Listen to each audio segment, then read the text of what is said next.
माननीय प्रधानमंत्री जी, माननीय रक्षा मंत्री जी, आप राजनीति करें, आप हर विषय पे राजनीति करें, लेकिन आप बराए मेहरबानी फौज पे राजनीति ना करें। आज आप जैसे जानते हैं कि देश का युवा सड़कों पे है, बहुत रोष है और सरकार द्वारा लाई गई अग्निपथ योजना का भारी विरोध हो रहा है देश के कोने कोने में। सबसे पहले तो हम पूरी तरीके से अपना समर्थन, जो युवाओं की मांग है, उस मांग को पूरी तरीके से समर्थन देते हैं।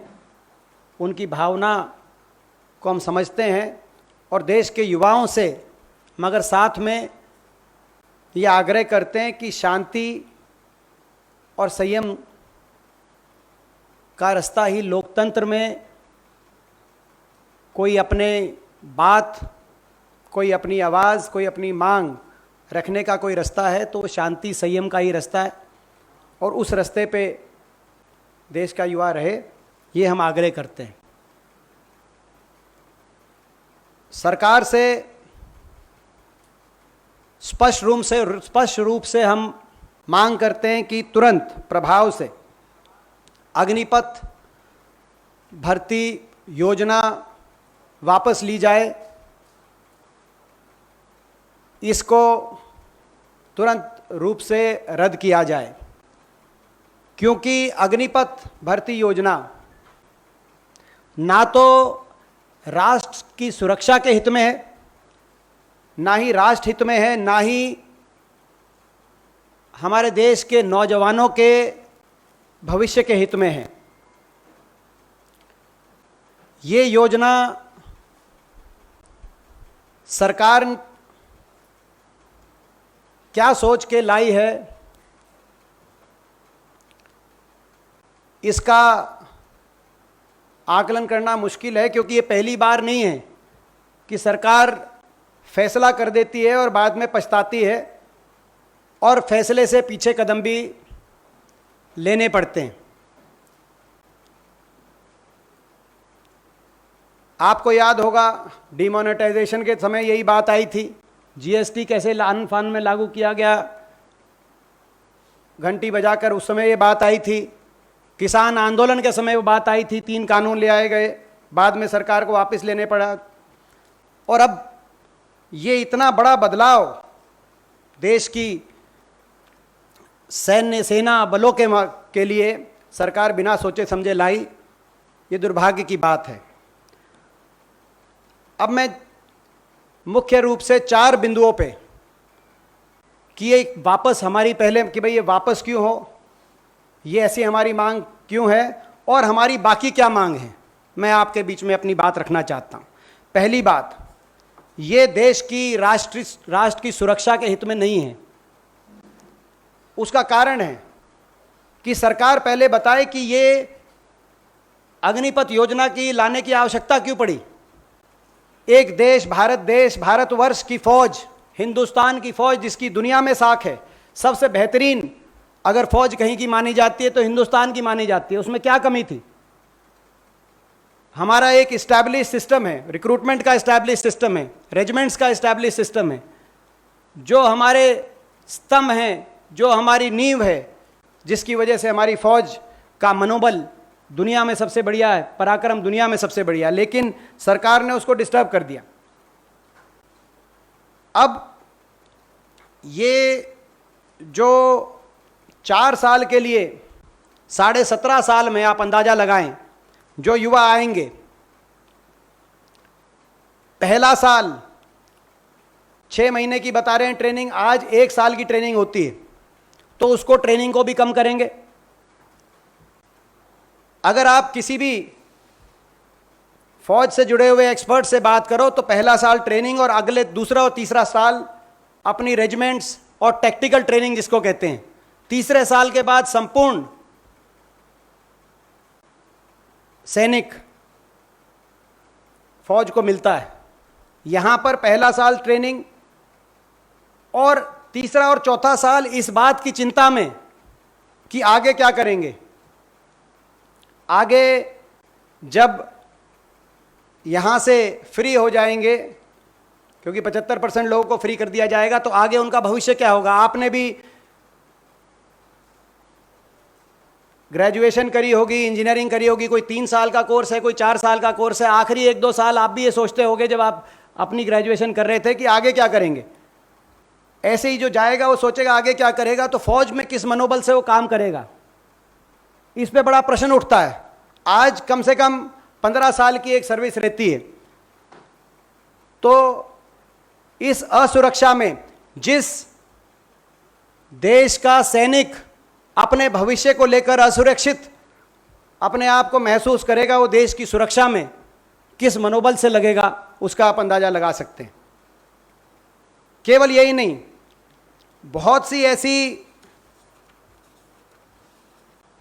फौज के अंदर armoured corps, military, infantry, artillery, जहां पर वर्षों की ट्रेनिंग के बाद जो इक्विपमेंट है, उस इक्विपमेंट के काबिल सैनिक बनता है।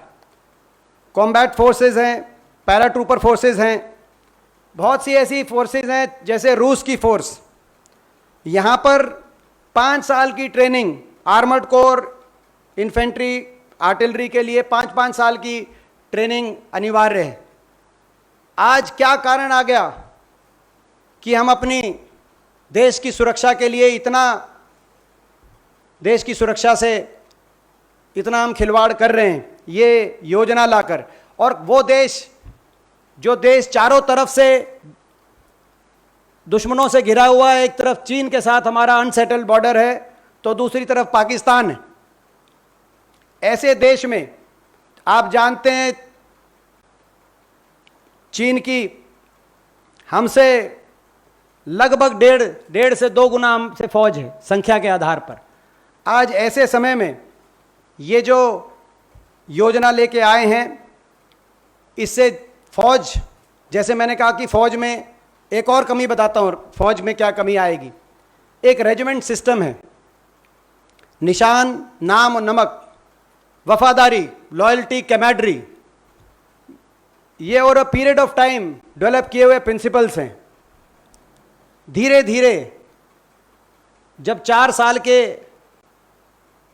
का सफ़र तय करते हुए 75% फौज से 21 और 22 साल में अलविदा कह दिया जाएगा, तो धीरे धीरे रेजिमेंटल सिस्टम भी कमज़ोर पड़ जाएगा, जो कि आज हमारी फौज का फाउंडिंग प्रिंसिपल है।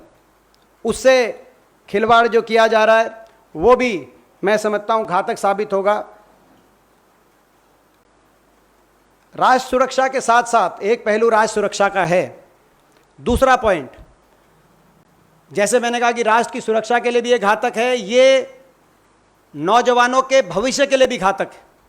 ये जो योजना आई है, तभी देश में इतना रोष पनप रहा है। आप पूछेंगे कैसे घातक है। मैं आपको ये बताना चाहता हूं कि देश का गरीब, गांव में रहने वाला किसान, मजदूर, मिडिल क्लास, छोटे शहरों में जहां पर बहुत अच्छे इंग्लिश मीडियम के स्कूल नहीं है, कंपटीशन और प्राइवेट सेक्टर में बुलंदी पे पहुंचने के लिए क्षमता है, लेकिन संस्थान नहीं है, इस प्रकार के शैक्षिक संस्थान, वहाँ का युवा किसी से कम नहीं है, किसी से कम काबिल नहीं है, और उसमें राष्ट्रभक्ति की भावना सबसे ज़्यादा है। और वो राष्ट्रभक्ति की भावना में, क्योंकि शारीरिक रूप से वो मेहनत कर सकता है, उसके लिए अगर स्कूलों की क्वालिटी अगर कम भी है तो बाधा नहीं है। वो शारीरिक रूप से प्रैक्टिस करता है, सुबह 4 बजे 3 बजे उठकर मैदान में जाता है, तैयारी करता है कि एक सरकारी नौकरी पक्की मिलने का अगर एक रास्ता है और देश की सेवा करने का एक रास्ता है, तो फौज में जाने का रास्ता है। आज उस नौजवान की देश के प्रति उस भावना का भी अपमान सरकार ने इस योजना को लाके किया है। इसीलिए देश का नौजवान में इतना रोष देश के नौजवान में इसलिए इतना रोष है कि आप 12वीं क्लास के बाद फौज में ले जाएंगे 4 साल के लिए, ना वो ग्रेजुएशन कर सकता ना इंजीनियरिंग कर सकता। 4 साल के बाद बाहर निकलेगा, आपने उससे वो भी जरिया छीन लिया, ग्रेजुएशन का भी जरिया छीन लिया, इंजीनियरिंग का भी जरिया छीन लिया। ये असुरक्षा देश के नौजवान के भविष्य को असुरक्षित करके आपने छोड़ दिया, जिससे आप देश की सुरक्षा के लिए जिससे बलिदान चाहते हैं उसके भविष्य को आपने असुरक्षित छोड़ दिया। ये छोटी बात नहीं है। वायदा था इनका, जिस वायदे के आधार पर आए थे, हरियाणा की धरती से प्रधानमंत्री जी ने 2014 का अपना चुनाव का बिगुल बजाया था, रेवाड़ी की पावन धरा से, वीरभूमि से, हरियाणा वीरभूमि जहां से मैं आता हूं। देश का हर 10वां सैनिक हरियाणा से, वहां से खड़े होकर प्रधानमंत्री जी ने उद्घोष किया था 1 रैंक 1 पेंशन। 1 रैंक 1 पेंशन के नारे से आए थे, लेकिन दुर्भाग्य से नो रैंक नो पेंशन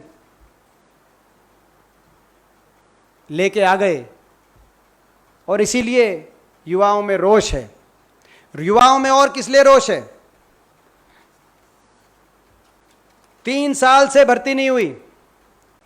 मेरे द्वारा 28 मार्च 2022 को मैंने संसद में प्रश्न उठाया था, जिसके जवाब में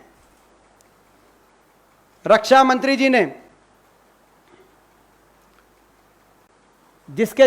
कहा था कि लगभग 1.5 लाख पद एक और रिक्त हैं सेनाओं में, सैन्य बलों में, और दूसरी ओर लगभग 3 साल से भर्ती न के बराबर भर्ती हो रही। देश के नौजवान में इसको भी लेके रोष है। और जो आज कहा, आनन फानन में बार बार हमने अनुरोध किया, बार बार संसद में मैंने अनुरोध किया कि भर्ती खोलिए, 1.5 लाख पद वैकेंट हैं, रिक्त पद हैं, भर्ती खोलिए, भर्ती क्यों रोक रखी है आपने? तो जवाब नहीं मिलता था। लेकिन जब युवा सड़क पे आए तो आज कहा कि 2 साल की हम छूट देते हैं आयु में। 2 साल की छूट से हम संतुष्ट नहीं है, हमारी मांग है 3 साल की छूट होनी चाहिए, क्योंकि 3 साल से लगभग भर्ती बंद है। 3 साल से कम की छूट नहीं मिलनी चाहिए, ये भी मैं मांग करना चाहता हूं। तो जैसे मैंने कहा, पहला कि राष्ट्र की सुरक्षा के और हमारी सैन्य बलों के मनोबल के लिए, सैन्य बलों के में जो आज हमारी दुनिया में साख है, उसके लिए ये उसके हित में नहीं है, युवाओं के भविष्य के हित में नहीं है। तीसरा पॉइंट, ये हिंदुस्तान को सूटेड नहीं है। इस सरकार को एक विदेशी अलग अलग देशों में से योजनाएं लाएं, क्योंकि ये हमारे देश की संस्कृति, देश के इतिहास, कहीं ना कहीं उस बात को ये जो सरकार सत्ता दल है उसको सही रूप में स्वीकार नहीं करती। देश की संस्कृति, देश का इतिहास, स्वतंत्रता संग्राम, जिन सिद्धांतों पे देश की स्थापना हुई, उन चीज़ों को नहीं मानते, विदेशों को ज़्यादा मानते हैं और विदेशों से नए नए तजुर्बे लेके आते हैं। इनको विदेशी तजुर्बे लेके हिंदुस्तान में आने की बीमारी लग गई है। फार्म लॉ लेके आए, कह रहे अमेरिका से लेके आए हैं, कॉर्पोरेटाइजेशन कराएंगे, मगर हिंदुस्तान में जहां अमेरिका में 400 एकड़ एवरेज किसान के पास है, यहां हिंदुस्तान में 2 एकड़। वो हिंदुस्तान के लिए कामयाब नहीं था और इसीलिए सरकार को अंततः वापस लेना पड़ा।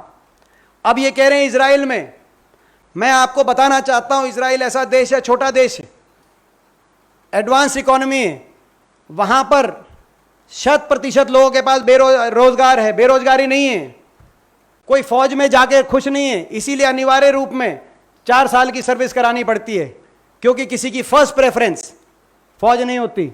वो इजराइल की स्थिति हो सकती है, मगर हिंदुस्तान की स्थिति उससे भिन्न है।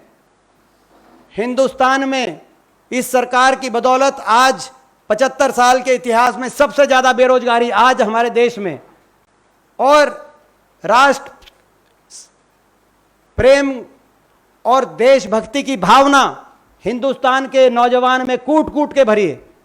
इसीलिए फौज, करोड़ों नौजवानों के लिए फौज में जाकर देश की सेवा करना सबसे पहला लक्ष्य होता है उनके जीवन का। इसीलिए आपको अनिवार्य, जो बाकी देशों में जहां जाके खुश नहीं है, इसीलिए अनिवार्य करके, क्योंकि वहां पे एडवांस इकोनॉमीज हैं, वहां पे आपको 4 साल में, तो वहां की और हिंदुस्तान की परिस्थिति में बहुत बड़ा फर्क है। और हिंदुस्तान का पड़ोस आप देखिए, चीन 2.5 मिलियन की उनकी फौज है, हमारी 1.4 मिलियन की फौज। चीन की देखिए स्थिति, पाकिस्तान की देखिए स्थिति, रूस की आप सेना का मामला, रूस की सेना की जो पद्धति है वो देखिए। ये इजराइल से कहां से ले आए? पहले अमेरिका से ले आए थे। किसानी के कानून नियम अमेरिका के आधार पे बनाएंगे हिंदुस्तान के। आप हिंदुस्तान को क्यों नहीं समझ रहे? भारतवर्ष की संस्कृति को क्यों नहीं समझ रहे? यहां पे नौजवान के दिल में क्या आशा आकांक्षा है, उनको क्यों नहीं समझ रहे? प्रधानमंत्री से मैं पूछना चाहता हूं। तो ना तो ये हमारे युवाओं के भविष्य के हक में, ना राष्ट्र की सुरक्षा के हक में, ना राष्ट्र के हक में। और इसके साथ साथ अब मैं राजनीतिक बात पे भी आता हूं। जो एजिटेशन चल रही है, ये क्यों लेके आए? ये कहीं ना कहीं 2 करोड़ रोजगार हर साल देने का जो इनका वायदा था, जिसमें विफल हो गए, और देश में आज देश के इतिहास में 75 साल के इतिहास में सबसे ज़्यादा बेरोजगारी है। ये उस अपने वायदे से ध्यान भटकाना चाहते हैं। और ना सिर्फ वायदे से ध्यान भटकाना चाहते हैं, मगर उसमें विफल हो गए तो 10 लाख रोजगार देने का इन्होंने शगुफा छोड़ दिया। 10 लाख नकली ख्वाब दिखा रहे हैं रोजगार देने का। जैसे 2 करोड़ का जुमला था रोजगार हर साल का, 10 लाख नहीं, जो 2 लाख, जो मेरे प्रश्न के उत्तर में संसद में बताया गया था कि 2 लाख रिक्त स्थान है सेना में, आप 2 लाख असली रोजगार देने का काम करें, वो भर्ती करें। हमारी मांग है वो भर्ती प्रक्रिया तुरंत लागू होनी चाहिए। और इस संदर्भ में मैं कहना चाहता हूं, मैं 2-3 उदाहरण देना चाहता हूं आपको, कितना ये गहरा घाव देश के नौजवान के दिल में इन्होंने किया है, इसके मैं उदाहरण देना चाहता हूं। देश के कोने कोने में रोष प्रकट तो किया ही जा रहा है, लेकिन यहां तक कि ऐसी भी खबरें आ रही हैं कि बहुत से नौजवान डिप्रेशन में आकर अपने आत्महत्या तक के भी दुर्भाग्यपूर्ण कदम बहुत से नौजवानों ने उठाए हैं। और हम आग्रह करना चाहते हैं नौजवानों से कि संयम रखें, हम लड़ाई लड़ेंगे, उनकी भर्ती खुलेगी इस देश में, जैसा आप चाहते हैं वैसी भर्ती खुलेगी। मैं उदाहरण देना चाहता हूं। अभी कुछ दिन पहले हरियाणा के भिवानी के एक गांव तालू के अंदर एक नौजवान ने अपने आप को अपना स्वयं का जीवन लेने का दुर्भाग्यपूर्ण काम किया और लिखा अपने सुसाइड नोट में, बापू इस जन्म में फौजी नहीं बन पाया, अगले में जरूर बनूंगा। ये भावना थी। और जब ये बात आई तो हरियाणा के भाजपा और सत्ता दल के वरिष्ठ नेताओं ने उनका मजाक उड़ाया कि शायद काबिल नहीं होंगे। मैं ये सर्टिफिकेट दिखाना चाहता हूं क्योंकि मैं उनके घर गया। ये वो ऐसा नौजवान था जो हरियाणा जैसे प्रदेश में, जो खिलाड़ियों का प्रदेश है, मैराथन में गोल्ड मेडलिस्ट था। ऐसे ऐसे काबिल नौजवान, ओवरेज हो गया। सरकार अपने हट से पीछे नहीं हट रही, सेना की भर्ती नहीं खोल रही, क्योंकि अब हमको समझ में आ रहा है क्यों नहीं खोल रही। इस तरह की योजनाएं बन रही थी। ऐसे ऐसे नौजवान ओवरेज हो गए। मैराथन में गोल्ड मेडलिस्ट हरियाणा में, तालू गांव भिवानी। कल सचिन लाठर लजवाना गांव, जींद डिस्ट्रिक्ट हरियाणा, रोहतक में पीजी हॉस्टल के अंदर कल सुसाइड से पहले अपनी बहन को टेलीफोन किया, कहा फौजी नहीं बन पाऊंगा, फौजी नहीं बन पाऊंगा कह के रोने लगा। और अपनी जान दे दी। और ये यही लड़का है सचिन लाठर। मैं इनका भी बता दूं, कोई कहे कि इनकी काबिलियत पे प्रश्न उठाए। आर्मी की भर्ती में 2019 में फिजिकल और मेडिकल इन्होंने क्लियर कर लिया था, लेकिन भर्ती कैंसिल हो गई। 3 साल से भर्ती नहीं हो रही, डिप्रेशन में। और मैं एक और बताऊं, ये जो सचिन लाठर हैं, क्योंकि इनका गांव मेरे गांव के नज़दीक पड़ता है, और ये कल की बात है, मैं अभी जा भी नहीं पाया, मैं जाऊंगा इसके बाद। 10वीं क्लास में 98% मार्क्स, 10th में इसके 98% मार्क्स थे। बीसीए भी कर रहा था साथ में, मगर आर्मी में देशभक्ति की भावना होना इस देश में गुनाह हो गया। देशभक्ति की भावना होना इस देश में ऐसा लगता है कि गुनाह हो गया। इस सरकार की जो नीतियां हैं उसके अनुसार ये कमर्शियल, ये सोचते हैं कि कमर्शियल कारणों की वजह से लोग फौज में जाएंगे, कॉन्ट्रैक्ट पे काम करेंगे, आगे कॉन्ट्रैक्ट के आधार पे फौज को चलाएंगे। देश की सुरक्षा, देश की फौज और देशभक्ति की भावना में कोई कमर्शियल इंटरेस्ट नहीं होता। ये मैं प्रधानमंत्री जी से कहना चाहता हूं, देश की सरकार से कहना चाहता हूं। ये हमारे जो 4 मैंने कहा कि मुख्य पॉइंट थे। इसके साथ साथ अब मैं डिमांड, जो हमारी डिमांड है, तुरंत प्रभाव से अग्निपथ योजना को वापस लिया जाए। हम सरकार से मांग करते हैं अविलंब। सरकार से हम मांग करते हैं कि 3 साल की छूट दी जाए। जो 3 साल से भर्ती नहीं हुई, 3 साल की छूट दी जाए। 3 साल से कम की छूट स्वीकार्य नहीं। हम सरकार से मांग करते हैं कि जो ये सारे मामले आए जिसमें दुर्भाग्य से किसी ने ऐसा कदम उठाना पड़ा किसी नौजवान को, जो कि ओवरेज होने की वजह से, काबिल नौजवान जो डिप्रेशन के शिकार हुए और घर के चिराग बुझ गए। किसी का घर का चिराग बुझता है तो कितना दर्द होता है, आप और हम अंदाजा नहीं लगा सकते। इनके परिवारों को कुछ ना कुछ सांत्वना के तौर पर कुछ ना कुछ मुआवजा सरकार दे, और सरकार, रक्षा मंत्री, प्रधानमंत्री और पूरी सरकार माफ़ी मांगे देश के नौजवान से। सरकार माफ़ी मांगे, हम मांग करते हैं। सरकार इस बात के लिए माफ़ी मांगे कि बार बार हमारे अनुरोध के बावजूद, संसद में कई बार तो मैंने स्वयं ये बात उठाई, 3 साल से भर्ती नहीं खुली। सरकार माफ़ी मांगे कि इतने गंभीर, देश की सुरक्षा से जुड़े हुए इतने गंभीर मुद्दे को इतना हल्के में सरकार ने लेकर, और ऐसी हल्की नीति सरकार लेके आई, इसको हम हल्की नीति करार करते हैं। सरकार देश के नौजवान से माफ़ी मांगे, इसको वापस ले, इसे माफ़ी मांगे। और ये भी हम मांग करते हैं कि संसद का सत्र 18 जुलाई से बुलाया गया है, या तो विशेष सत्र बुलाया जाए। देश की राष्ट्रीय सुरक्षा और भर्ती के मामले में, नौजवान की जो भर्तियां जिस तरीके से पेंडिंग है, इन मामले में या तो विशेष चर्चा हो, या स्टैंडिंग कमेटी ऑन डिफेंस, ये जो नीति लेके आई गई है, इसमें कोई स्थायी समिति, रक्षा मंत्रालय के से जुड़ी हुई जो स्थायी समिति है, संसदीय समिति, उसमें भी ये इस बात का कोई आकलन नहीं किया गया है। या उस स्टैंडिंग कमेटी